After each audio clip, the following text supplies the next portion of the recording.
So we should become serious then. Yes, we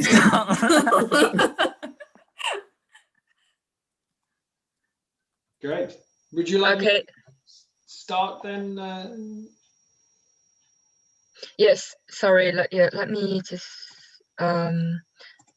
Yeah, sorry. I'm just gonna take 1 minute of everyone's time. Yeah. So thank you for Adam come here to share his experience, either aviation or his career. So what we normally do is, in order to show our respect and our gratitude to the speaker of the day, if you are convenient to switch on the camera, that'd be great.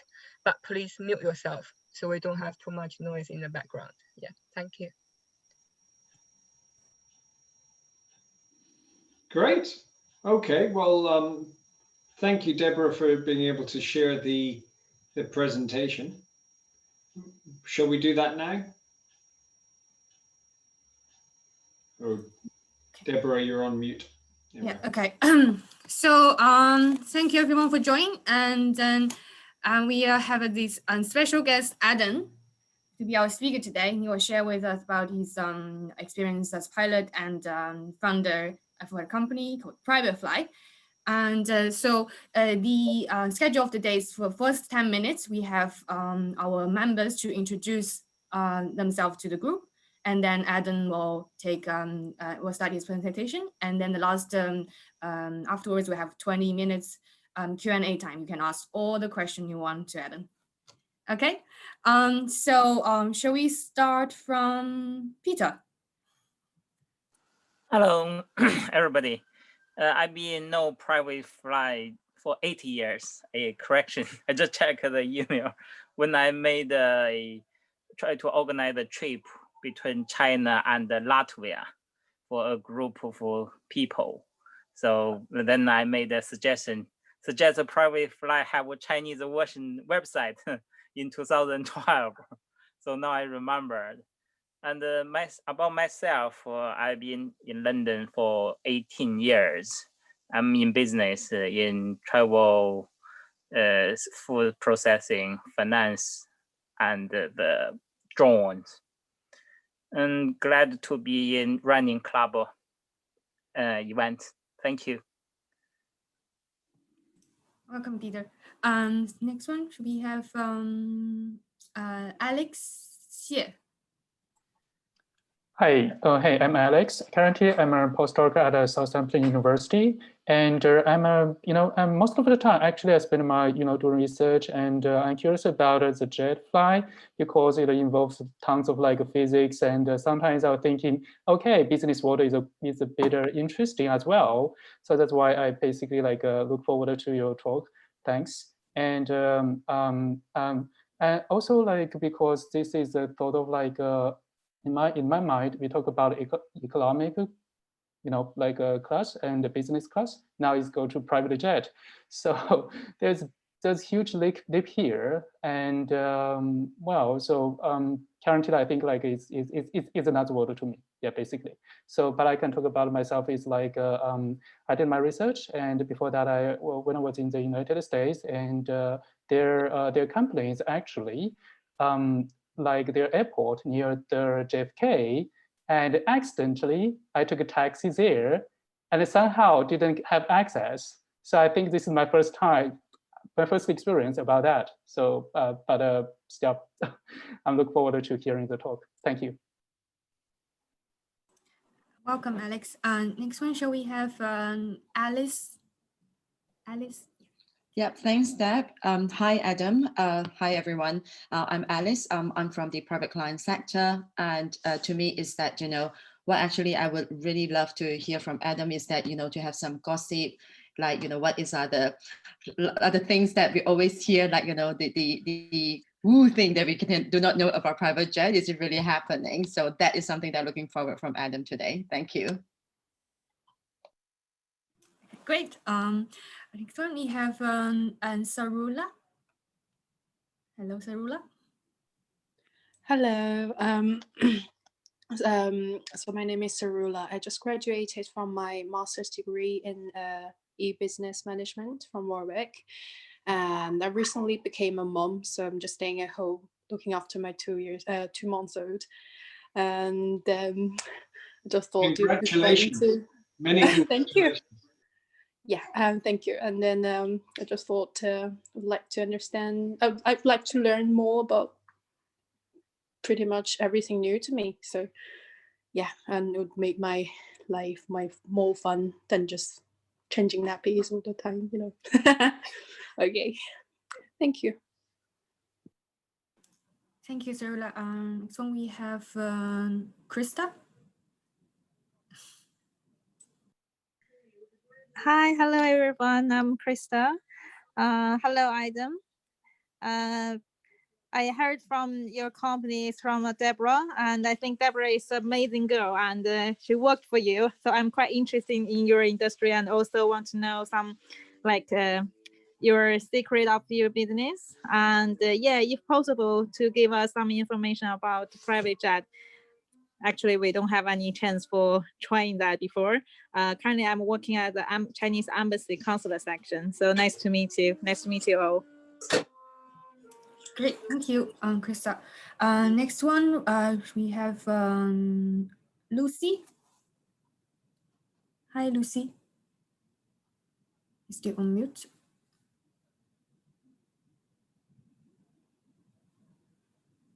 Okay. Should we try Tian Yin? Yes. Oh, hi. Sorry, I will turn my video on. Yeah. Hi, everyone. I'm Michelle. I'm in the property sector and also work with private clients. Personally, I love traveling, so would be very interested to hear your talk in the aviation industry. Thank you. Isn't it a shame that all of our love of travel has come to a grinding halt almost this year? It will make it even, we'll appreciate travel even more when we get going again. Definitely. Thank you. Okay. Shall we have one more introduction, then we get started? Next one, if Xu Na is available to switch on the video and audio now. Hi, yes. Yes, I'm around. Right. So basically, I'm a relatively introvert person. So hopefully, I'll probably switch off my videos after my introduction. But nice to meet all of you, and thank you, Adam, for presenting the interesting topic to us. And this is something I'm not familiar with, and it's quite interesting. So I'm looking forward to what we're going to talk about today. And for myself, electricity industry, and so from how to produce electricity to your electricity bills. If you have any questions, you can always approach me. Thank you very much. I'll just go away, otherwise I just get so uncomfortable. Sorry. All right. So now the floor is yours, Adam. Okay. Excellent. Well, just to check, everybody, can you see my screen? Yes. Mm-hmm. Perfect.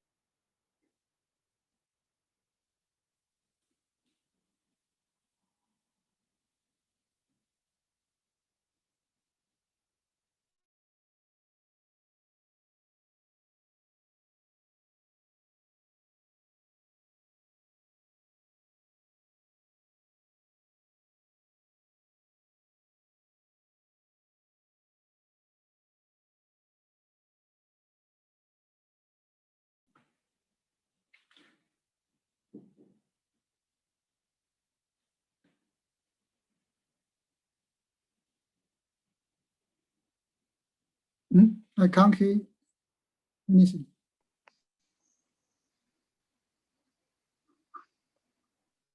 Talk 结束了。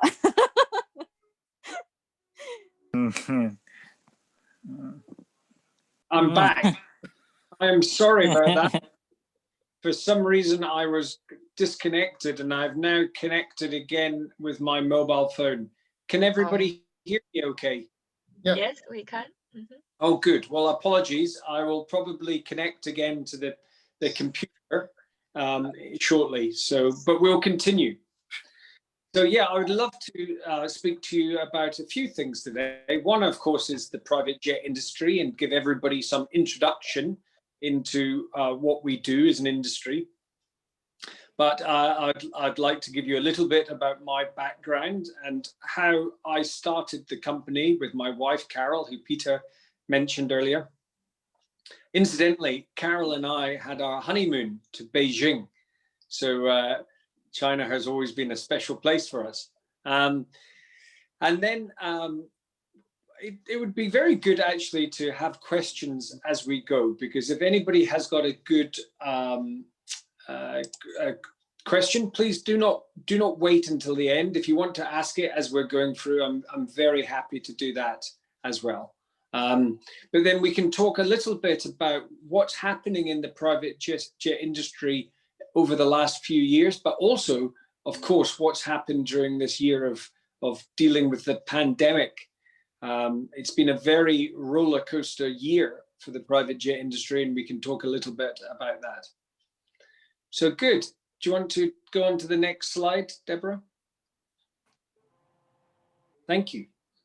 So PrivateFly, we are now in our 12th year. Perhaps the next slide. We started the company in 2008, and we built the company with the aim of selling it. It was, I'm just trying to see the screen on my small phone at the moment, but we always wanted to sell the company. It was never going to be a company which was going to be a lifestyle company. And I think when you start a business, you have to make the decision at some point. If this is a company that you enjoy, which certainly it was, it can be your company that you enjoy for a long period of time as the owner of the company.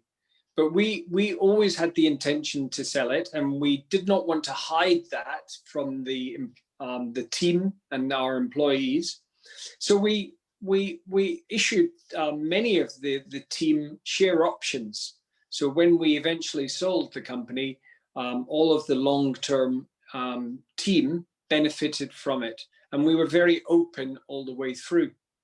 What we sell primarily is on-demand private jet charter, and today I can talk about the different entry points to private aviation, and I will explain more about how you fly by private jet. What are the different ways that you can buy a private jet trip? We will also talk about some of the aircraft types, because until we were acquired 2 years ago, we did not own any aircraft. So we were an intermediary.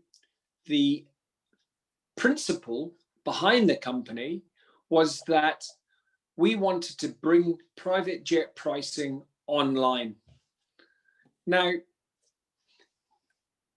if we rewind the clock 12 years, everything virtually had been brought online. Of course, people were buying airline tickets and hotels. They were remortgaging their house. They were buying cars online, but nobody was selling a private jet trip online. So I wondered why that was. And I already knew, because my background I was in the Air Force, and we'll come back to that in a minute. And then I started flying private jets with a company called NetJets. And all of the passengers that I flew were very happy with the service, but they had this doubt inside them that they were paying too much money for their trip. They had no way of comparing the price that they were paying against a market price. So I wanted to build a marketplace for private aviation. And that's what PrivateFly is. It's a platform that allows customers to submit a trip for their particular routing, and those operators, those aircraft operators who are able to do the trip will quote, and the customer can transparently see all of the pricing. But of course, we realized that the price of the private jet trip, we had to offer all means of communication to our customer. We couldn't just tell our customers that we would only sell by the website or by the app. When you're talking about an average price of £20,000 for a private jet trip that we sell, we have to be open on all communication channels. So I'm very proud that we balance technology with superb customer service.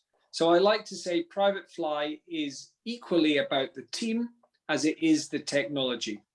But the platform itself allows private jet customers to compare the market. Now, back 12 years ago, as I said, that nobody was doing this.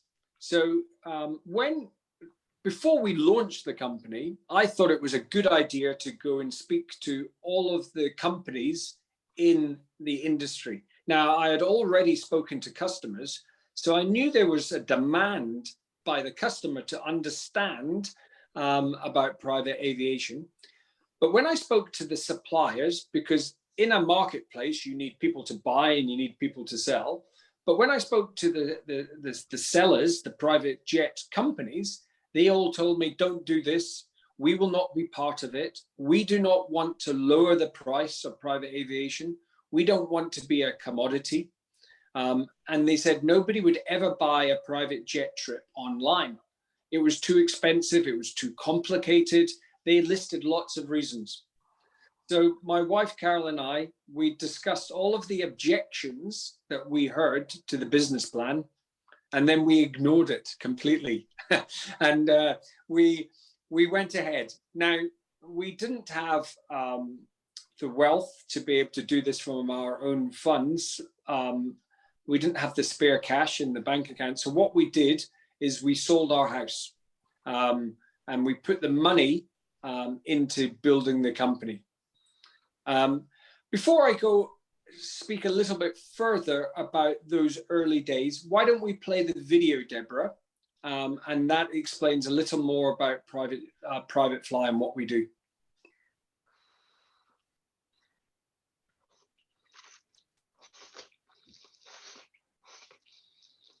Mute. Can you hear?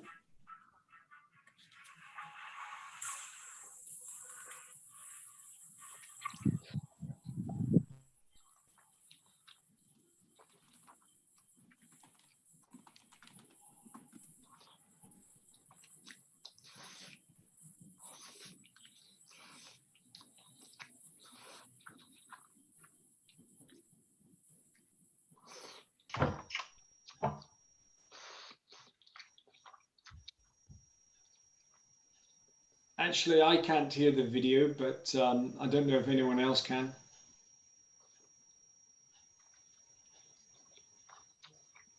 Cannot hear?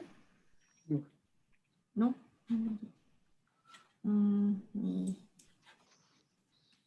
Don't worry, there's no speech. It's just some fantastic music. So if you can imagine the soundtrack, that's all you need to do. Okay, I still finish it.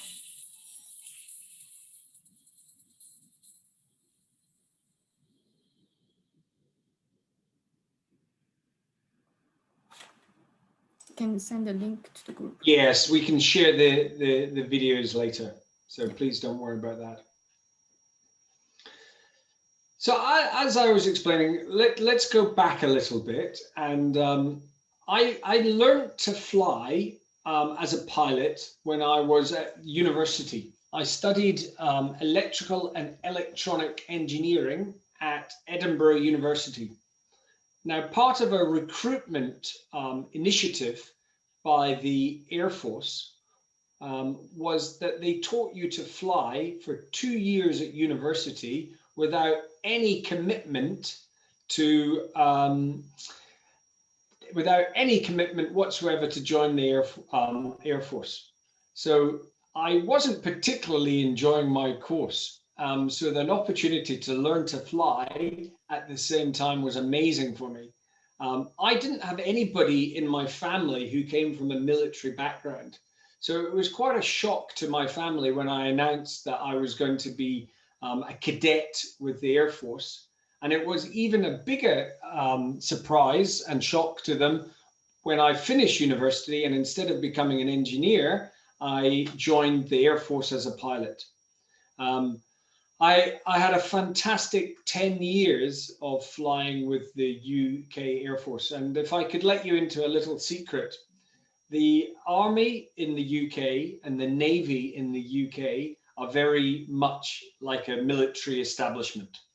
But the Air Force, of course, it's military. And of course, there's an amount of discipline. But it's more like I was in the Boy Scouts, and the atmosphere was more like being in the Scouts. Everybody loved aviation, and everybody loved the planes. And that's what unites everybody in the Air Force, their love of flying. And it doesn't matter if you're speaking to the engineer who's fixing your plane or the junior person in the air traffic control tower. Everybody is very well educated in the Air Force, and they have, most people will have gone to some college or university. So we're dealing with a very different type of workforce in the Air Force than to perhaps the Navy and the Army. And it's just was a fantastic time. Of course, like most pilots who join the Air Force, I dreamed of flying the fast jets. But unfortunately for me, it was not to be. And I ended up flying the C-130 Hercules. I think this might be a picture in the next. Now, the Hercules is a military workhorse of an aircraft. So most Air Forces have a very similar type of aircraft. If it's not the Hercules, it can do a wide variety of roles. And the role that I was doing was very operationally focused. So that was throwing passengers out of the plane on parachutes most of the time. And I often joked when I left the Air Force and I joined the private jet industry, and I was down the back. And one of the pleasures of flying a private jet is that you speak to your passengers. Now, of course, this year is somewhat different, but normally, if it wasn't for the pandemic, part of the experience for the passengers is of course being met by the crew, by the pilots, and we treat them very well on board. So I was often serving champagne down the back of the airplane and lunch, chatting with the passengers, and they would ask what I used to do before joining NetJets. And I used to joke with them and said, I used to throw my passengers out of the airplane, but don't worry, now I just serve champagne. And that used to make them laugh. So I wasn't ready for the airlines. And one of the real benefits, as well as speaking to your passengers as a pilot in private aviation, is that you do a lot more hands flying. When you fly an airliner now, it's very controlled, and the avionics in a modern airliner do most of the physical flying for you. Flying an airplane is still very much a skill, but it's a different type of skill flying an airline to flying other aircraft. And in a private jet, you're always going to new airfields, and you don't have a schedule, and life changes each day. So it was a very exciting opportunity for me, and I really enjoyed it. But as I said, the midlife crisis hit when I was speaking to my customers and realized how dissatisfied they were with pricing. And after ignoring the advice of all of our industry companies, Carol and I sold our house and we started building the software. And if we go back a little bit on the slides, Deborah, we'll go to some of the transitions in building the company. Just back one more. I think the first thing which I probably regret in launching the business was not employing people early enough. Carol and I had the first few years working on our own. We eventually hired a couple of people, but of course, when you're a young company, every time you hire somebody, you're really concerned that they have to pay. It has to be a return on the investment. And unfortunately, when you start hiring, you don't really know what you're looking for in a person. So it's a very risky time for an early stage business recruiting. You recruit the wrong type of person. By the time you've trained them and by the time you've realized they're the wrong type of person, it's 3 or 4 months later and you have to start all over again. And of course, you've lost a lot of money. But also, you cannot expand a business on your own. Most businesses need people to join. And of course, I learned that by employing the right people who were much better at doing the jobs that I was not good at, I could concentrate, and Carol, my wife, could concentrate on doing the things that we were good at and actually help the company to grow. So perhaps my biggest regret of the years is not making the commitment early enough to employ more people. In 2011, we were actually doing well. We had gained momentum and we had sales. We had proved those doubters wrong. We had proved that people would book private jets online. And in fact, we'd even built an app, and we for sure had probably one of the most expensive bookings on an app at the time, because we sold a private jet trip for $500,000 US to a Saudi prince who booked it from his app. And I don't think at that time there were many people selling items on an app for that sort of price. But one thing, when you start to become successful, of course, it's only natural that people will join and compete with you. Your idea is not going to be unique for very long. And that's what started to happen. We started seeing other private jet platforms starting on the market. And we realized that eventually we would be overtaken unless we invested further. This was something that I hadn't done before. We didn't know about how to raise funds.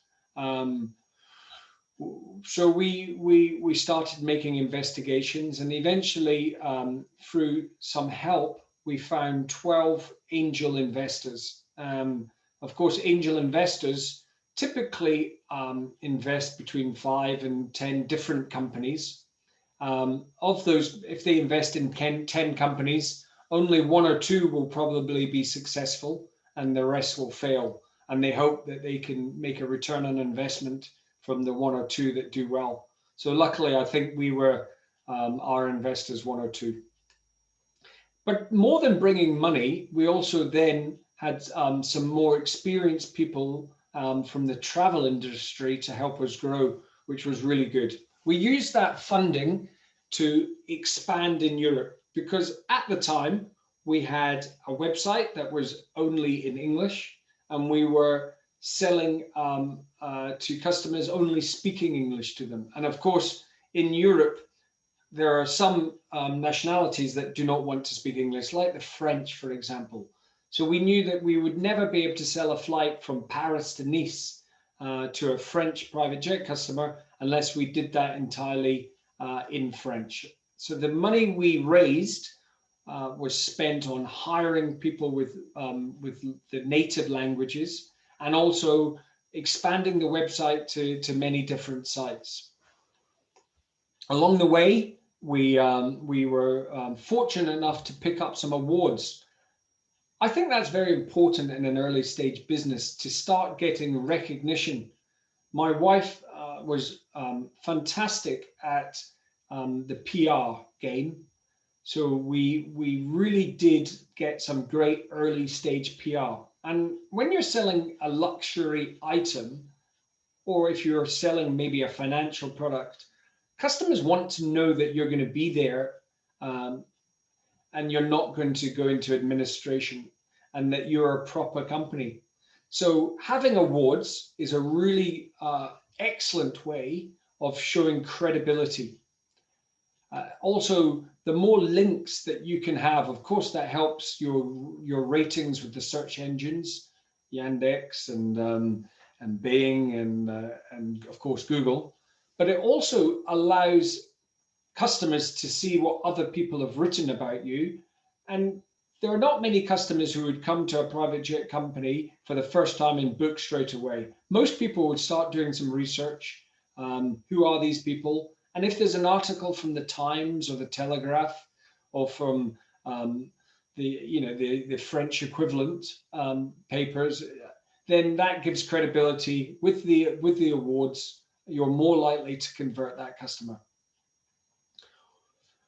Again, the company continued to grow, and we had to look at expanding to the States, I thought. Now, it's a very hard thing for a European company to do, to expand to the United States. There's a lot of danger in expanding to the States. And the first danger is that you think you understand the culture because Americans speak English and we speak English. So you think, well, it's going to be easy for a British company to go to America. Unfortunately, that's not the case. There is definitely different culture and different buying habits in the States. And for the private jet industry, the supply chain is very different as well. Business is much harder in the States. It's a much more Wild West approach, a lot less loyalty than we had in Europe.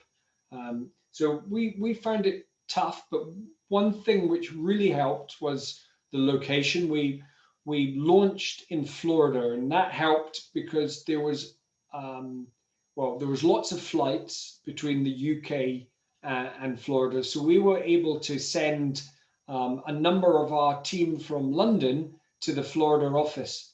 And that was very important in getting the culture of the company right.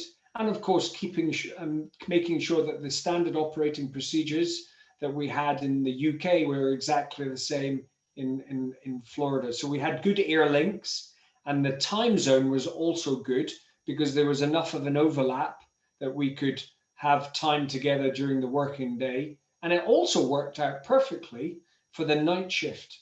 We needed to be a 24-hour operation. When you're selling a private jet trip and your customer wants to speak to you at 2 o'clock in the morning, you have to be available. And of course, if we were international, there are many different time zones. But the night shift is a terribly difficult shift. Deborah will probably tell everybody how hard it is doing.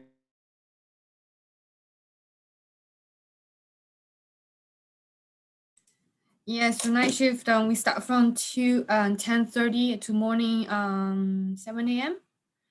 So it's really a lot of responsibility on you because everybody's went to sleep and you are the only one in the company that's going to be responsible for the emergency or any incoming inquiry, any changes for tomorrow flight.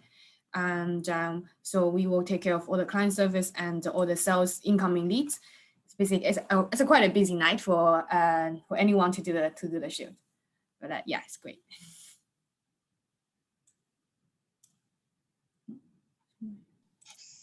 Oh, I'm back. Sorry, seems like I'm having internet problems. Can you hear me now? Good. So America was successful because of the location, but the main reason America was successful is because I had a long-term friend in the industry from America who was able to run the business for me there. And that was very important for trust. I knew that he had my best interests at heart and I didn't have any loyalty problems. Of course, when you're expanding to a different territory, that is often a concern. Just going to mute the other one as I've come back online. Sorry about the juggling. So we launched in America and we were thinking about raising more money to do that, but we ended up doing it ourselves. And then 2 years ago, PrivateFly was acquired by an American group. And what they've been able to do is really inject steroids into the company. they've been able to give us a lot of experience, because the group that owns us is like a private equity group, but they only have assets in private aviation. So they understand the whole width of private aviation. So that we've been really helped. And of course, the culture was very important. And we've found a company with very similar values. And since then, we're able to launch new products like the Jet Card, which I'll explain. So if we could go on to skip a few slides, Deborah, we'll catch up.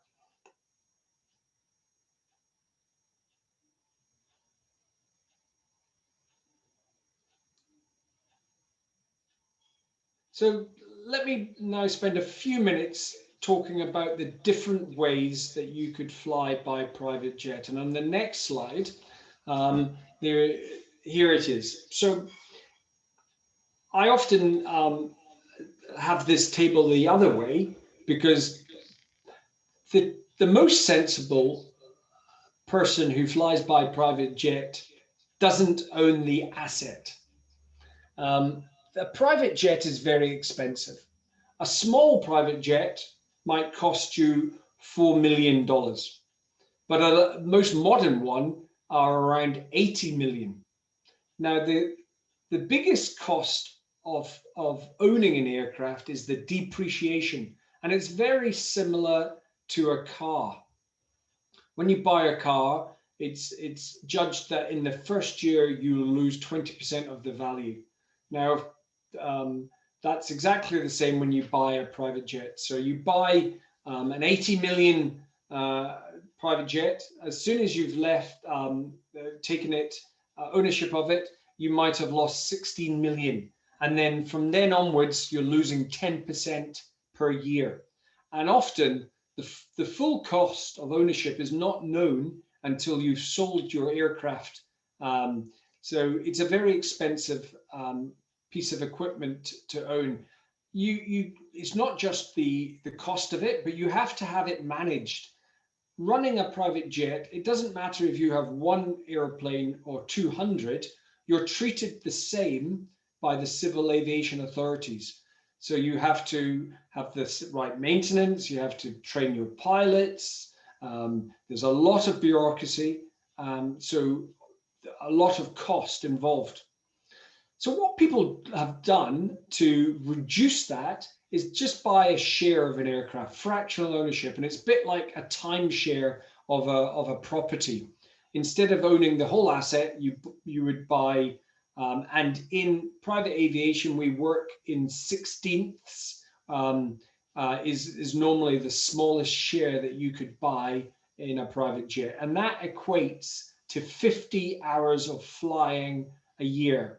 The industry average is 800 hours. So we would say in the industry that a private jet should be flying 800 hours a year. So if you bought half a share, you would be allowed to fly for 400 hours a year. If you didn't want to make that big a commitment and you're flying less time, then a jet card is a good idea, because what you're doing is you're buying 25 hours of flight time at a known price.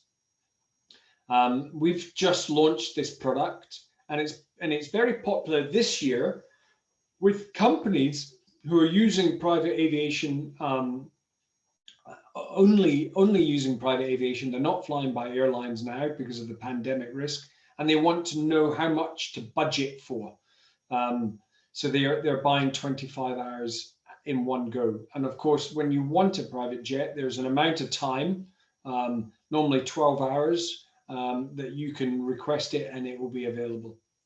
And then where PrivateFly sits for the most of our customers is on-demand charter. So there's no long-term commitment. We will find the right aircraft for your trip, and you will pay in advance, you fly, and then you walk away. And in my eyes, these are the smartest private jet customers. The customers who are not committing to the full cost of owning or part owning an aircraft. They're the smart guys, I would say. But of course, For some people who got the funds, owning an aircraft is a lifetime achievement and they want to do it. So there's going to be no stopping them, even if their finance director tells them that it makes no sense. Thank you, Deborah. We'll move on. Now, I appreciate that for most people, they don't fly by private jet. And we will often get asked by our customers, and we don't want them to actually ask because it's maybe embarrassing them for them to ask. We want to be able to explain what happens. When you fly by private jet, you don't normally go to the main passenger terminal. So, for example, at Luton Airport, if you were flying by EasyJet or Wizz Air, you would go to the main passenger terminal and you would queue up for baggage drop and then go through security. If you're flying by private jet, you would go to the private jet terminal. And if we use Luton as an example, there are 2 private jet terminals, 2 different companies who compete.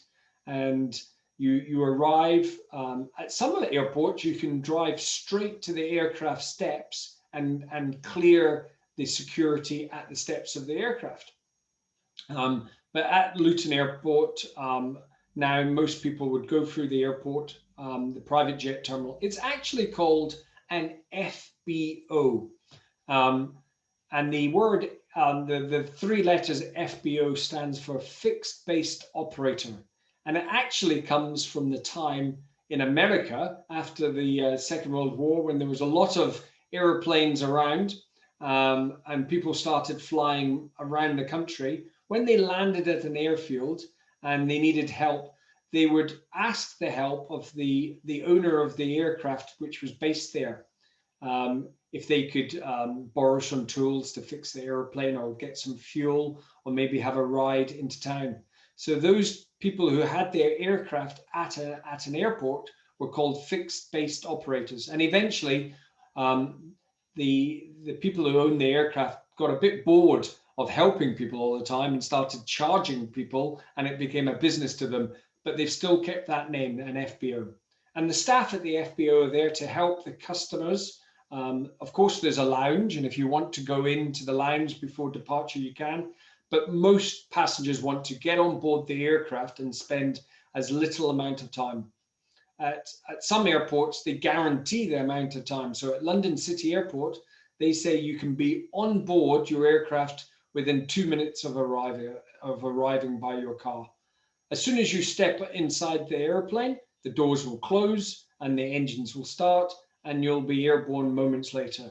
So it's a lot about time saving is why people fly by private jet. And the time saving is not in the air, because these airplanes don't fly faster than airliners, but they do save you time on the ground. Of course, you don't need any contingency time. When you fly by an airline, you want to make sure that you're arriving 1 hour before. And perhaps if you're driving, you don't know how easy it's going to be to park, or if you're going on the train, you would build in even more contingency time just in case. When you're flying by private jet, that airplane's not going to leave without you. So you do not need that contingency time. We like our passengers to be on time, of course, but if they're 10 minutes, half an hour late, it's normally not a problem unless there's an airport problem, like a slot. Next slide. Thanks, Deborah. So let's have a look at who is flying by private jet. We publish a quarterly report, which Deborah could share with everybody. And this year it's been quite interesting to look at the difference. The first disappointing fact is that there are more males on board private jets than females. But that's changing. Last year, it was at 72%, and now we're seeing 68%. So the number's coming slowly down. The age is interesting. The average age of our passenger is only 36 years old. So that's quite shocking, I think, for most people, how young it is. This year, we've had many more pets on jets. Deborah could probably tell you of an incredible flight that we had yesterday. We flew 29 dogs and 1 cat on 1 aircraft. Actually, it was for a charity who was rescuing those dogs. But one of the advantages for high net worth families is that they can take their pets in the cabin, and that's a clear advantage. The reason that the numbers have increased from 3% to 7% of our flights to have pets on board, this year, many of our clients have been staying longer on holiday or at their second homes to avoid moving. So they've been taking their pets with them. The cost of a private jet is interesting. It doesn't matter how many people you put on board the private jet, the cost of the trip is exactly the same. So if you book the average mid-size aircraft would have 8 passenger seats. But as you can see, the average is only just under 4 passengers on board. 20% of the passengers have been children. And this year, actually, we've seen many more first-time bookers of private aviation. We'll talk about that in a while. Mobile has steadily increased. I think when we started the company 12 years ago, very few people booked their flights from a mobile or indeed even a tablet. People were doing it from their PC, and over time that's really shifted. Thanks, Deborah. This year again has changed. We are seeing more people book with a very short distance between the booking and the takeoff.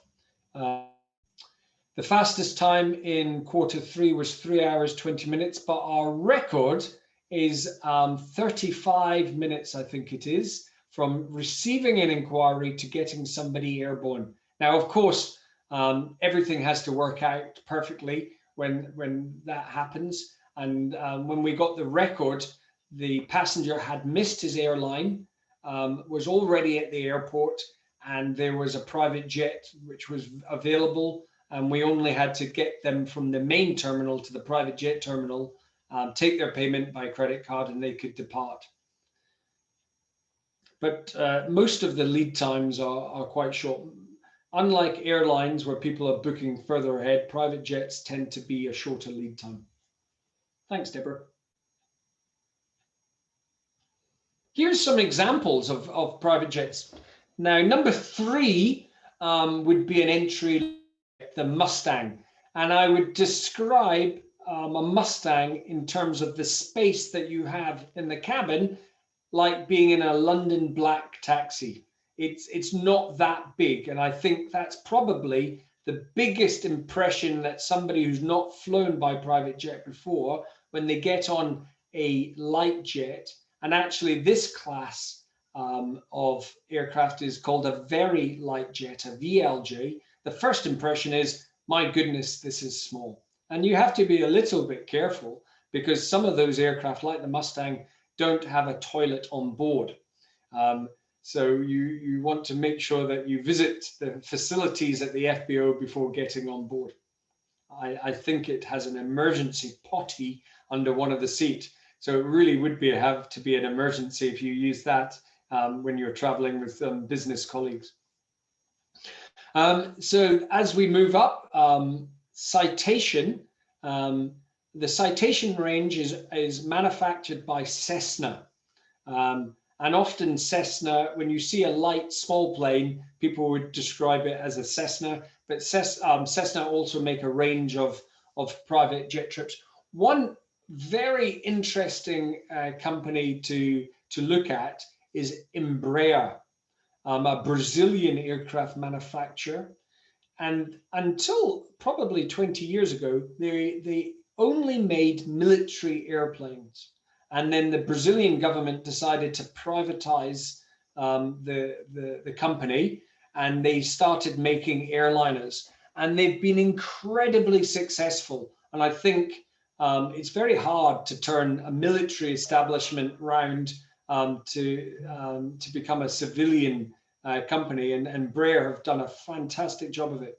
They were making airliners when one day they realized that the airliner that they were making, an Embraer 145 and 135, could actually be a private jet. So they took all of the seats out and just put 12 bigger seats in and sold it as a very cost-effective private jet. And they've called that range the Legacy. And the Legacy is loved by pilots because it's very reliable. It's built like an airline. It's got lots of systems with redundancy. So it very rarely breaks. And for the passengers, they get quite a large cabin for the cost of the aircraft. The only other aircraft I would highlight there is the Nextant, which is very interesting. The Nextant is a refurbished aircraft. What the company has done, and actually our group, Directional Aviation, own the manufacturing of the Nextant. So you can begin to see what experience we have within the group. The Nextant is an old aircraft called a Beechjet, which are all around 30 years old. And they buy these aircraft and they strip them right down to the metal. So there's nothing but the airframe. They take the engines off, they take the seats out, they take everything out. Then they x-ray the metal to make sure there's no fatigue. And then they put new engines on, new avionics, a new interior, and sell it as a new jet. But because it's come from an old jet, it's very cost effective. And it's a very efficient aircraft to fly. So again, good value for money. There's a selection of aircraft. The one that I flew is number 1, the Citation XLS. For many people looking at private jets, they all look the same. They're all white and they've got 2 engines at the back. And then when you get to know them, you realize that they've all got individual personalities and features. Thanks, Deborah. I won't spend too much time on this. It's quite a dry subject, but clearly aviation is very safe, and safety in most companies is absolutely the #1 priority. And one thing that we've been able to do at PrivateFly since being acquired is have a full-time safety officer, which really separates us from our competitors. Many people will talk about safety and they might have a part-time safety officer, but we've got a full-time one. Gareth, who's our safety officer, is actually a very experienced pilot. He has 10,000 hours, and we're very fortunate to have somebody with that experience entirely looking at safety at PrivateFly. What Gareth does is he makes sure that our supply chain are audited. Now, you would think that the aviation authorities would do this job well, and for many of them they do. But of course, there's a vast difference in safety between different airlines. I don't want to badmouth any airlines that I would find more unsafe, but clearly there are big differences in safety attitude of airlines. And the private jet industry is no different. And PrivateFly only works with the top 200 aircraft operators. And there are over 1,000 aircraft operators outside of the States alone. So you can see that we really do have the top tier of aircraft operators. We'll just skip quite quickly through the next slides as we're coming up to the hour. One thing, if we just go back there to talk about, is another phrase, an AOC, an Aircraft Operator Certificate. That is what an airline must have to be able to take passengers commercially. So if you're paying for a seat on an aircraft, if an aircraft operator or an airline is taking money for flying a passenger, they have to have an AOC. An AOC is not easy to achieve. It would normally take at least 2 years to do all of the applications and to prove that you're safe. But if you hear AOC, that's what it is. It's the certificate which allows commercial activity. And if we just keep moving on, I think we're probably almost at the end. Of course, we love to have feedback. This was a bit of a risk in the business, and again, perhaps not surprising, that most of our competitors do not publicly ask their customers to review them. But for me, I really wanted to stand behind the brand. The vast majority of our trips are seamless. Of course, there are weather issues. Aircraft are technical pieces of equipment, and occasionally pieces of that equipment will have failure, and we will have delays. So we do have, of course, issues airlines do. But what I always want our team to do is give our clients bad news early. And I think that's one of the fundamental business lessons that I learned in a service industry. Bad news early, good news can wait, is my phrase. So if we have got very good news, for example, we're going to upgrade a customer to a larger aircraft, I would not tell them until we're absolutely sure that was going to happen, because I don't want them to be disappointed. So good news can wait. But if we've got bad news, and bad news can be very small, it can be the catering that they wanted is not available, the type of salmon or sushi, or and I would prefer our customers to learn about those sort of things as early as possible, and especially if there's bad weather. I want to warn our passengers the day before. If there's a chance the flight could be cancelled because of fog, I want them to be aware of this the night before, so they can start making contingency plans. And I find that in the majority of times, actually, it's okay the next day, and the issue that we've warned might be a possibility doesn't actually happen. But customers really appreciate that you've taken the time to tell them, and they suddenly get a lot more trust in you, that when there is bad news, you'll tell them and you'll not hide it from them. So often by warning a customer that there might be a potential problem, even if there isn't, it's a positive.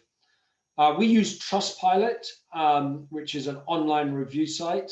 And we're really proud of the number of positive reviews that we get. Of course, there are occasional 4 stars, but the majority of them are 5 stars, which we're pleased about. Thanks, Deborah. Very quickly then, to conclude, if we keep going onto this slide, we've been very fortunate in the private jet industry this year. The airlines, and I know that some of you are involved in travel, it's been a terrible year for the travel industry. But the private jet industry is actually done okay. Now, there are lots of reports of booming private jets. Actually, that's not the case on the whole. When we look at the number of movements, and our industry is very easy to track, because every time a plane takes off, it's recorded by air traffic control, so we know exactly the size of the market. It's down by 20% this year, both in Europe and in Europe, around about 20%. Now, that's nothing compared with the airline industry, which is much worse than that. Actually, PrivateFly is trading above last year's figures. So we're really pleased that we've been able to outperform the industry this year. The reason private jets have done well isn't that our customers are flying more. I think all of our existing customers, whether they own an aircraft or if they have a share in an aircraft or if they bought a jet card, the majority of people are traveling less, but there are many more customers who've come to private aviation for the first time. McKinsey, the consultants, have published a study which says that actually 90% of people who could afford to fly by private jet didn't previously. Now, the reason they didn't want to do that is maybe they didn't want to, they've got children and they don't want to expose their children to this amount of wealth. They're happy taking an airline. Maybe they have reasons to object to private aviation because of sustainability. But this year, many of those who haven't flown by private jet, who had the means to, have decided that actually for this year, when they do travel, they will take a private jet. It's much safer, of course, flying by private jet. It's estimated that there are only 20 points that you could catch the virus. When you fly by an airline, it's estimated there are 700 touch points. You'll see in this picture, the crew are wearing masks. And indeed, it's probably unusual that the pilot would be waiting like that, or both the flight attendant. We're actually taking flight attendants out of aircraft when they're not required, and pilots will very much stay in the flight deck after they close that door. We're certainly not shaking hands with our customers. The aircraft are being deep cleaned with disinfectants that last up to 10 days. After each passenger trip, the aircraft are cleaned again, and they're sealed to make sure that nobody enters until the next passengers, unless it's controlled. So we're taking lots of innovation this year to keep our customers safe. Our parent company in the States, they operate 170 aircraft. They're not allowing their pilots to fly by airlines at all. So we've set up our own private jet airline to get pilots to their aircraft if they needed to do so. So everything's about protecting the customers. Of course, nothing is 100%, but we're doing all we can in the industry to keep them safe. So here's the graph. There are two different scales on this graph, on the left and on the right, to represent scheduled airlines and private jets. But that just gives you an indication that whilst we both had a sudden drop off back in March of this year, at the beginning of the year, the private jet industry in the blue line recovered much quicker than it has done for airlines. Thanks, Deborah. Well, we would love to offer you and your contacts a gesture. So there's a coupon here to have £500 off. Please do share that. I'm very happy for you to share that wildly. Anybody connected with the group, we would love to have as customers. So please take that and do not be limited on who you share it with. We would love to have friends of friends, colleagues of colleagues. So thank you. That was quite a wide variety of subjects I touched upon, but I'd be really happy to answer any questions. Thank you, Adam. And here also I want to mention this is our PrivateFly's WeChat official account. We will be publishing the news from our company or any industry related article on our website, on our WeChat account every week. So feel free to follow us, and you will be also reach out to me, contact me. I can see the message from there as well for the WeChat account. Okay, Q&A time.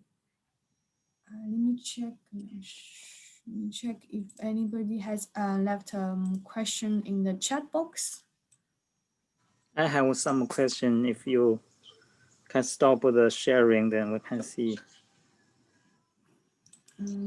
Stop sharing first. No. Yeah. I think it's normally at the top, Deborah, is it?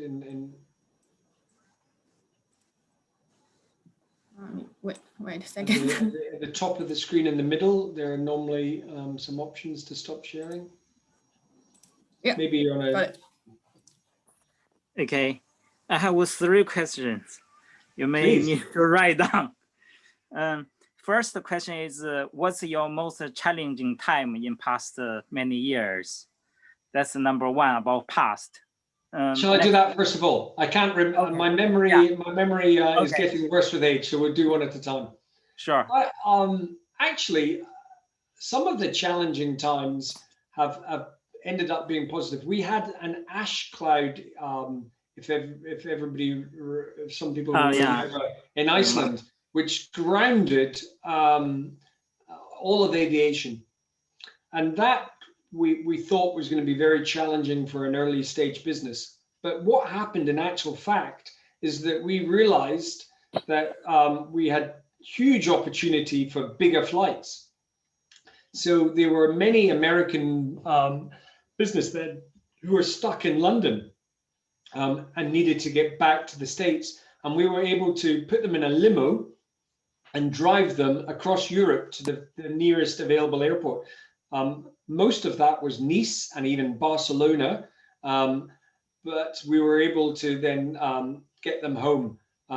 And the other secret weapon that we had during the ash cloud was very old piston aircraft. Like a car, a piston engine in an airplane has an air filter.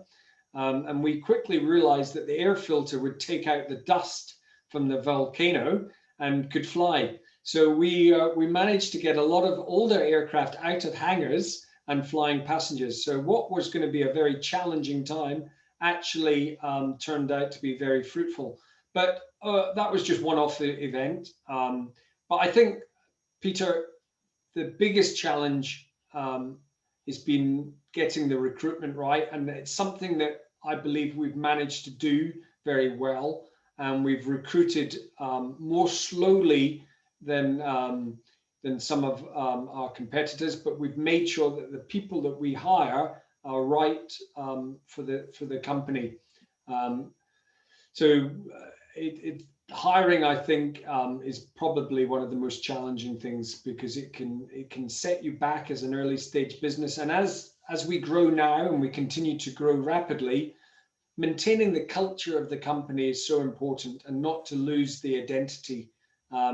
So as more people are doing that hiring within the business, making sure that we don't settle for second best, and we're able to take on really talented people who fit the company. And the biggest example, of course, is Deborah. We're really pleased to have talent like Deborah join the company and accelerate us.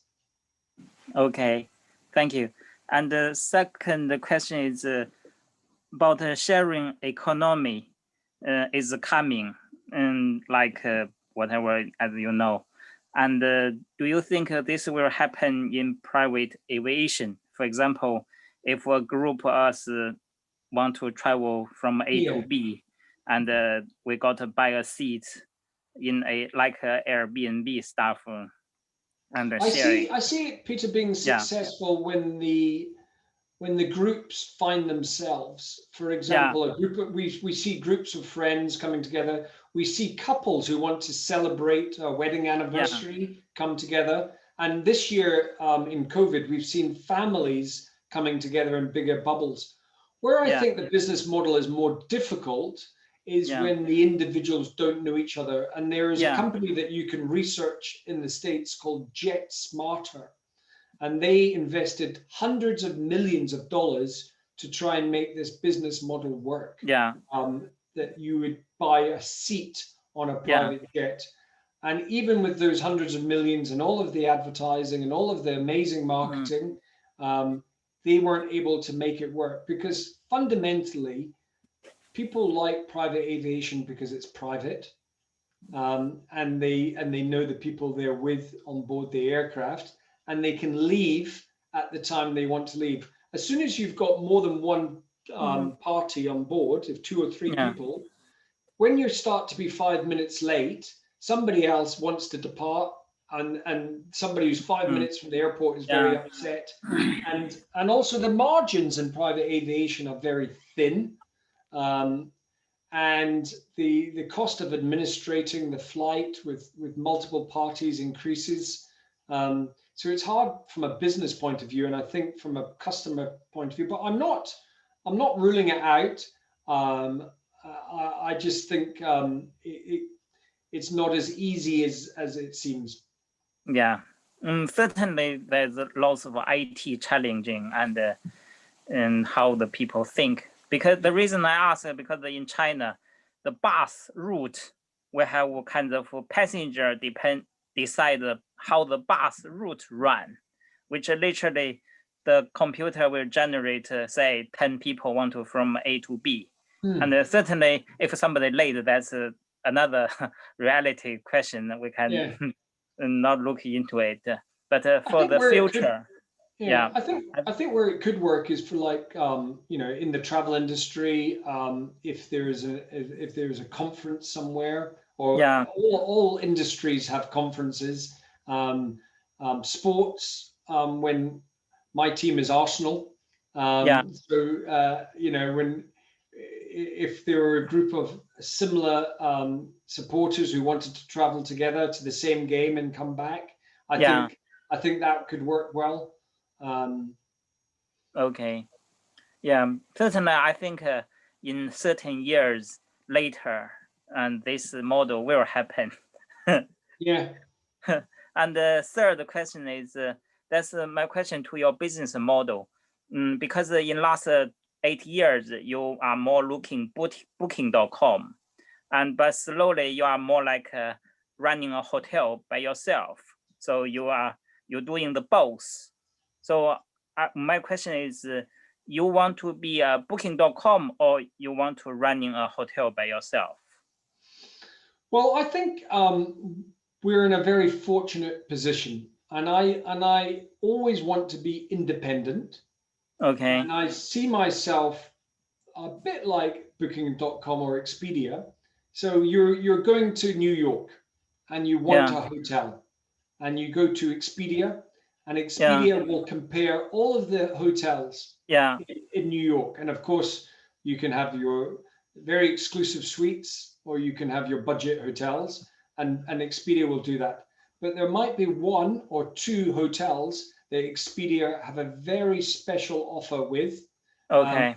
And that might involve an upgrade. It might involve something extra in the room, or discounted theater tickets when you arrive. And I think that's the model that we've got going now. We will compare all of the market, but 1 or 2 of those options will be an in-house solution. And we're not deciding for the customer which one they take. We're just comparing it all. And I've seen this in the insurance industry as well, where some of the larger insurance companies actually own insurance comparison websites. So they're able to sell all of their competitor products as well as their own. But what it does give you is market intelligence. So it's the data behind it all is very valuable. So right now your flight is under PrivateFly brand, or when the passenger come to the airplane, is under other operator brand? So we will always be very clear, and I mentioned about the AOC, the aircraft operator certificate. We will always declare who the aircraft operator is, and that's actually a legal requirement. We will never hide that from the customer. PrivateFly does not operate aircraft, but our sister company, FlexJet, does. And we will also be very clear with the relationship. So we will always tell the customer that FlexJet is a sister company. So there's no, we're not hiding that fact. Now, one clear advantage that we have is in the summer in Europe, there's a big peak in demand. It follows like the airlines. The airlines are quieter in the winter, and the summer months are busy. And there are some days of the European year that you cannot get a private jet. The Monaco Grand Prix, for example, or the Champions League final, all private jets are booked up. And by having our own fleet is an advantage for our premium customers, because we can keep them back and not release them to the market, and then make sure that if one of our customers did want to fly, and they only let us know the night before, we've still got availability for them. So in terms of customer service and customer product delivery, having your own fleet is a distinct advantage in those summer months. Okay. Thank you very much. That's all my question for now. Yeah. I have many more for the future. Please, we can have a private conversation another day. Yes, sure. Thank you. Great, thanks, Steve. Thank you, Adam. Next question, our founder of the running group. Hi, Adam. Thanks very much for your speech. It was a lot of knowledge to learn from that. It's very interesting. I have one question. Is when you start the business, you build a website. How can you get the traffic to your website when you are nobody in the industry? How do people know you? I married a very smart lady.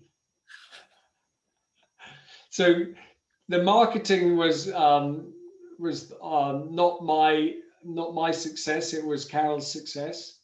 And the secret, I think, has been the content. We invested in great content. Now, content is not free because you have to write it, and the others in the marketing team were like journalists. They wrote really well, and they wrote in a style that our customers wanted to read. We wanted to not be too salesy. We wanted to explain and uncover what happened. And another reason for our success in terms of the SEO, the search engine, was the links from other sites. And to get those links, we were very responsive to journalists. So journalists have, a modern journalist has to really write a lot of articles in a day. And they often use channels like Twitter and LinkedIn to request information. So we're constantly scanning those channels for requests by the journalists. So for example, a journalist might write, I'm looking for a story about people who travel with their dogs. So very quickly we will respond to the journalist and give them some data and give them some pictures, and they will put me up for an interview. And we find that being very responsive to journalists gets coverage. And then if we can get the link from the newspaper to the website, that's powerful. So a combination of good content and being responsive to journalists, I think, has been the success. But as I say, it was the success of Carol, not me. So basically, it's like the SEO, improve the SEO. But I think the SEO is quite a slow process. Do you use the paid advertisement? We do, and we give Google now a lot of money each month. But I think it's always largely going to be, Google is making it much harder to understand who's coming to your site now, because of course they want people to click on the adverts and not the natural search underneath. And it used to be a very clear divide, what was an advert and what was natural search. And now it's very hard to distinguish. So we do pay, but the majority of the traffic comes from search engine. So yeah, the other advantage, of course, was we were first to start doing it. And so it was much easier for us to climb up because we didn't have the competition. That's not the case now. And we've got lots of competitors, so it's increasingly harder. But I think the other lesson, we didn't cheat Google. We didn't try any black hat tricks. We didn't embed keywords in hidden away, and we obeyed the rules. And I think long term that was the right strategy, because Google can punish you and your business can suffer really badly. So I think I'm not always playing by every rule, but I think by playing by Google's rules has been wise. Thank you. Thank you very much. Okay, next one, do we have, if you want to ask a question? Yeah, Alex. Hi, Adam, very nice talk. So I think like you give very sincere talk about your company and your service you provide. And in that aspect, I think it's very good. So as a customer, I actually have a few questions. So first of all, is like, what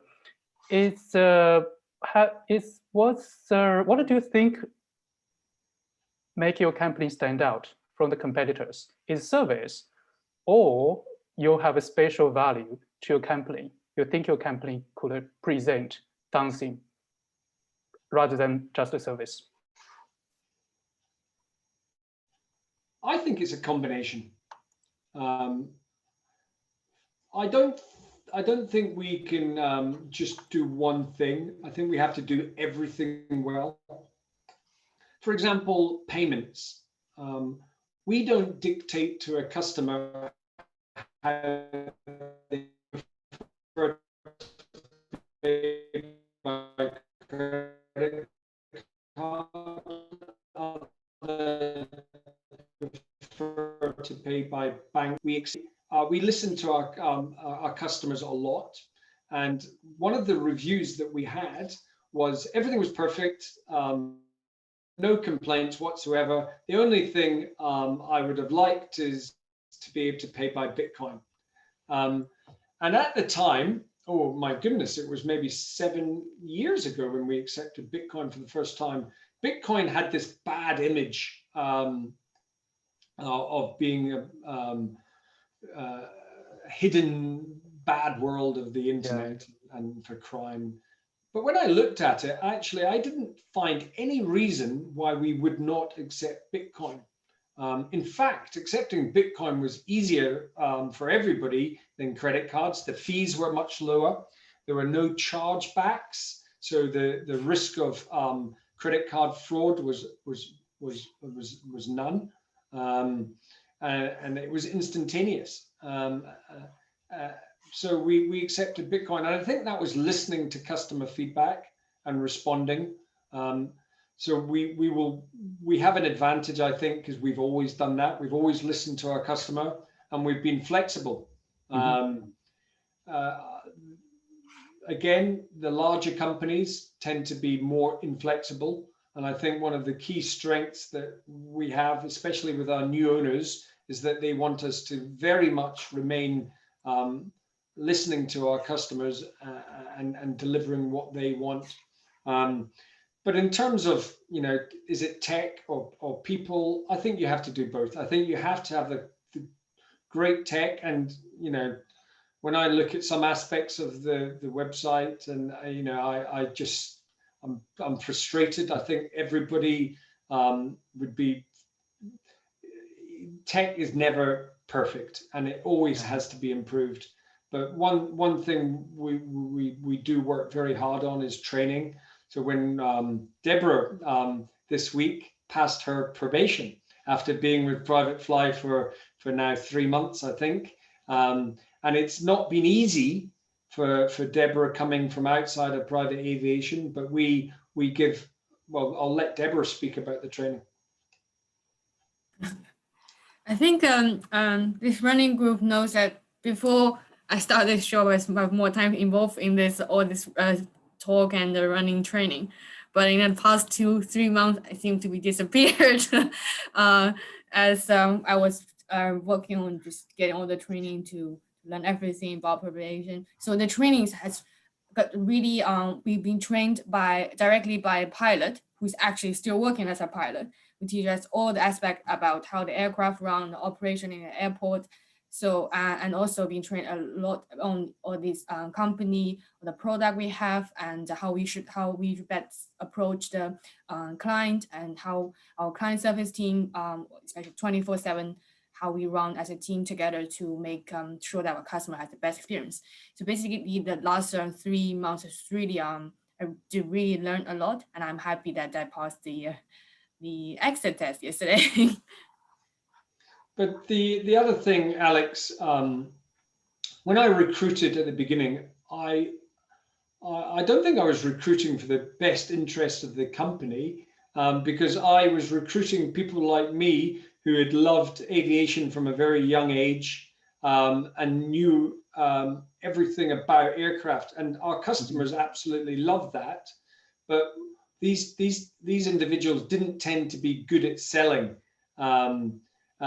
So they were very good at speaking to customers and giving expert advice and knowing everything operationally, but they might not have been the best salespeople in terms of their organization skills, working a pipeline of customers, and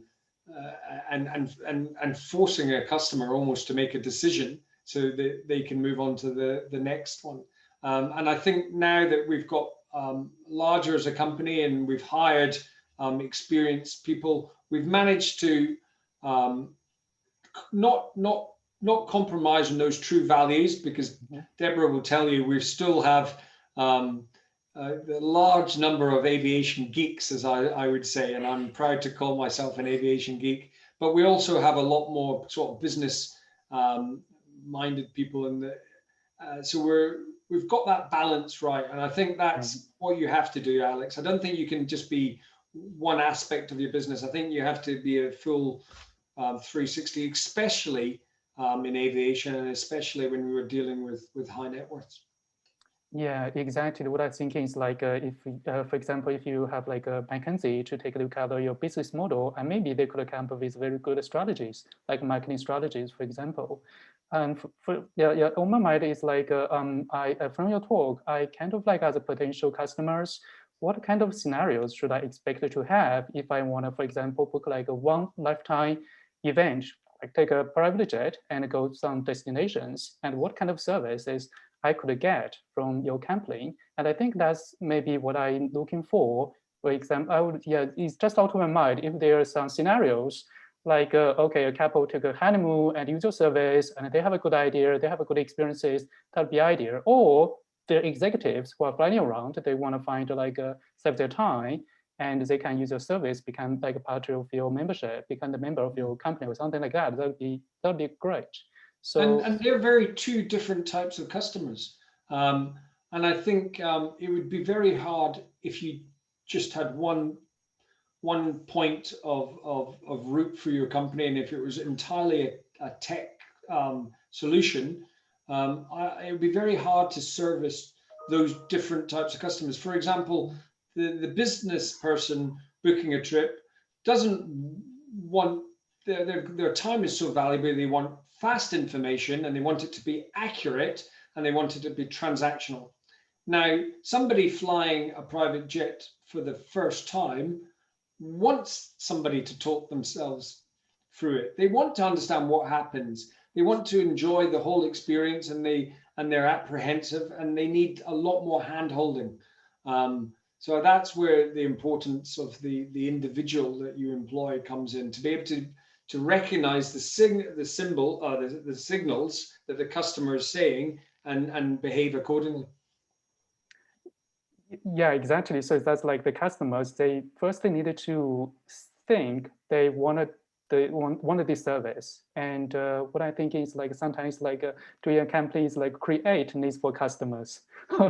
So that's why I sort of like, okay, if there's some scenarios to demonstrate, okay, this is kind of like the life they want, or like the kind of like the experiences they want to have. They might when you pitch certain ideas to the customers, they might buy it. So that's but sometimes customers don't know what they want, especially for those ones. We do offer certain packages. Like, for example, we worked with the island of Jersey.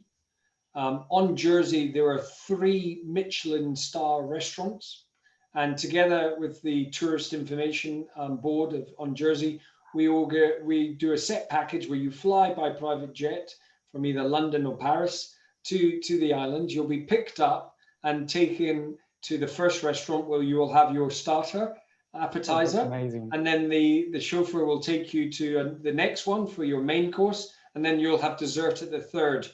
So you experience all three restaurants and you know exactly what the price is, including the private jet. So that's been very successful, offering that as a fixed price. We also do a number of key routes at a fixed price as well. So I want it to be almost like an airline. You know exactly what the price is, and that's it. Oh, that sounds amazing. I'd like to try that if, like, you know, in the future. Thank you. Yeah, I think there's a question from Minnie regarding Bitcoin in the chat box. Minnie's asking, do you still keep the Bitcoins? You will be millionaires. Oh, that was a question I asked our Chief Finance Officer recently, Mr. Ben Watts. We don't keep the Bitcoin, and we exchange them immediately for cash. And I asked Ben, I said, Ben, could you do a calculation and tell me what we would be worth now if we kept all of those original Bitcoins? And he refused, and he said, no way, we don't want to know. Well, Adam, that was a fantastic talk. I really enjoyed it. I do have a couple of questions, real questions. One is, you know, could you give us some sort of idea of how much this private flight is going to cost? Yes, of course. The price of a trip very much depends on the size of the aircraft that you're chartering, that you're using, and the length of time that you're flying it. Yeah, of course. So if we take a small trip, for example, from London to go to, we just discussed Jersey, which is one of the Channel Islands. The trip is only 35 minutes, and you could use a twin turboprop engine, like a King Air aircraft, which can seat 8 passengers. So when you're doing a return trip with 8 passengers to Jersey, the price could be perhaps £500 per passenger for a return trip to Jersey. Now, it's never going to be the same price as an airline, but it's going to be very special and on your terms. And so you can, when you look at short trips on a small plane, you can begin to see, well, actually, that means we can go there and back in a day. We don't need to take the hotels. It is within reach. Now, of course, if you're doing a longer range trip, like flying from London to New York, you need a bigger airplane because it needs more fuel and the trip is longer. So a return price to New York is going to be over 100,000. But this time you have 12 seats. So, you know, if you are flying a board of directors to a company meeting in New York and back, and they normally fly business class, each business class fare could be, you know, 3,000 or 4,000. You multiply that by 12. Yes, it's you know, the private jet is going to be more expensive, but again, perhaps it's within reach because you can discuss the meeting on the way there and on the way back, and it's a private environment. So that gives you some indication of the price. Yeah, I remember that our company used some private jet for a few occasions, which typically, like, for example, we really need to urgently deliver a bid to somewhere in the middle of nowhere. So it has a time pressure. And or there is a place like Libya, that's the country that we normally do business with, that it has the travel restriction because of war and everything else. So do you do that sort of special case, special location? Yeah, we do. And, you know, we don't go to every country. We've yet to go to North Korea. I'm not saying it would be impossible, but I think it would take more planning. But we certainly have done many flights to Iraq and Afghanistan, and we have done flights to Libya. For example, for Libya, if you were flying from London, what we would probably do is fly you to Malta, and then you would transfer to a smaller aircraft to fly to Libya, and the company that we'd use does that trip regularly. The pilots are experienced, and of course everybody in Libya understands the aircraft, and it's a much safer way of organizing it. So there are regions of the world that are very hard. A lot depends on the insurance actually from the aircraft operator, because when the aircraft go into these territories, they have to pay an increased war insurance. So that can be more expensive. And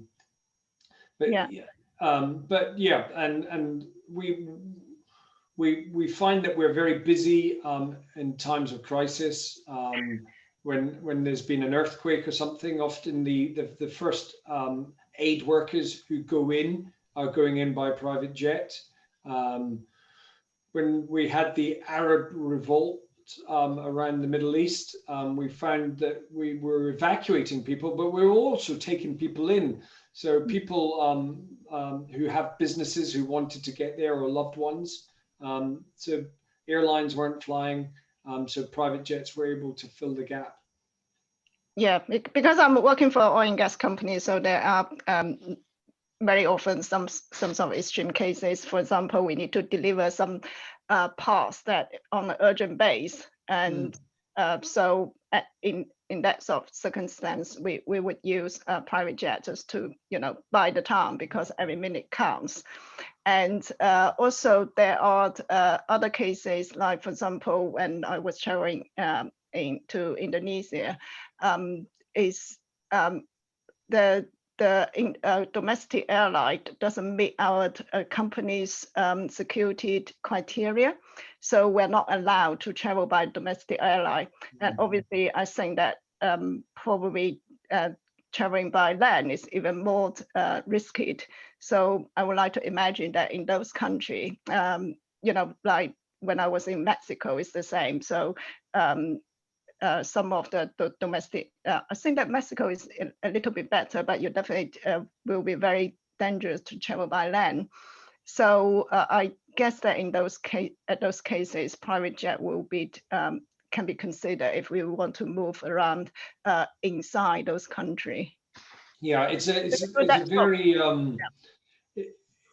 this is very common, especially in more mature industries like oil and gas. And this is where having our safety officer is very important, because he can sit down with the team from the company and they can evaluate the risks. It's not just about the aircraft, it's about the crew as well, about how many hours that they've been flying the particular aircraft and flying generally. Have they been trained in the simulator or not? The risk of the airport itself. Not just the country, where they're going to be on the ground. And we actually work with a number of companies on a contingency basis and help them with their planning. So we do case studies and we map out what would happen in the event that you needed to get your employees out of the country, and we can prepare in advance, so they at least they have a plan that they can, when it happens, they've already thought about it. Yeah. So have you have this sort of like the market direction to talk to some of those companies with their global security, for example, to arrange this kind of contingency provide to their company? Have you looked into Yes, those? we do, and we also work with a number of security companies who have to be very reactive, and that can be, of course, for a wide variety of reasons, everything from kidnapping to accidents, for people who family are taken ill and they need to get home quickly. we even had an incident of the chief exec's bodyguard got in touch, and he had to get to Cyprus very quickly because the son of the chief exec had been partying a bit too hard and had ended up in a police cell. And this was highly embarrassing and upsetting for the family, and they wanted to resolve it. So the bodyguard was put on our private jet and taken out. And after a couple of hours on the ground, we flew the son and the bodyguard back. And the father was waiting on arrival. And I would not have liked to have been the son in that situation. Thank you so much, Adam. Great. Good. We have more questions from the audience. Well, thank you very much, everybody. It's been a real pleasure to join you today. I've very much enjoyed the conversation, and thank you for making it a conversation. I feel that we've had a good discussion, and I hope everybody managed to learn one or two things about our sector. I'm so proud of aviation and all the good that we do, and often we get a very bad press. We're very aware in the industry of sustainability, and we're pleased to say that all of our flights from the 1st of December are going to be carbon offset. We're not giving the customer any opportunity to opt out. We're doing it 100%, and we're paying it. Not just 100%, actually, we're doing 300% carbon offsetting to make up for the other emissions that we do. We've got a lot of very advanced technology in aviation, and that normally hits private aviation before the airlines. And what I'm particularly excited for in the future is electric aircraft, because it's going to be a long time before we have an airliner capable of flying across the Atlantic on a battery. But I think the private jet, much smaller and often much shorter distances, will have a role to play. So it's a really exciting industry that Deborah has joined, and I hope that in a few years' time, Deborah is doing these presentations as chief executive of PrivateFly. Definitely look forward to that. Good. Okay, so okay, and in last before we leave the meeting room, shall we just switch on the video and have a picture together? It's a virtual meeting. Lovely. Yeah, let's wait with a few more. Okay. Do I need to say 3, 2, 1?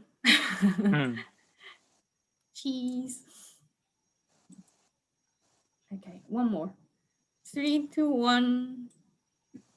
Got it. Cool. Great. Okay. Thank you very much, everyone. Yeah, enjoy the rest of the weekend. Thank you so much, Adam. Lovely to meet everybody. Thank you, Adam. Thank you. Bye. Great talk. Bye. Bye-bye. Bye-bye.